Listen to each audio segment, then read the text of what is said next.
اعوذ باللہ من الشیطان الرجیم بسم اللہ الرحمن الرحیم. اتحاد کانفرنس ته یو ورځ پاتې دی. زما محترم ورونو، د اتحاد کانفرنس مقاصد تاسو ته معلوم دي. پاکستان مرکزی مسلم لیگ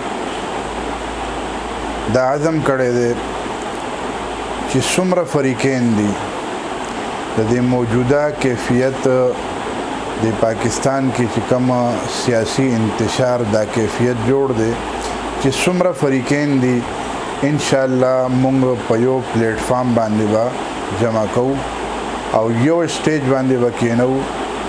ان شاء الله زموږ دا عزم دی او دې کې زموږ مقصد دا دی چې موږ دشمن ته دا پیغام ورکول غواړو چې که سیاسي انتشار دی، که مهنګایي دی، که د وړو بحران دی، که د پیټرول مسله ده، که دیگر څومره مسایل دي، دا زموږ د کور مسایل دي.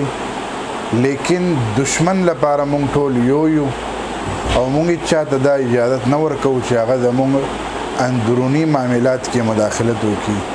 نو زما محترم ورونو، د عظیم مقصد پوره کول لپاره تاسو زموږ معاونین مددگار شئ او د اتحاد کانفرنس کې بھرپور شرکت وکړي او د خیر ذریعہ جوړه شئ.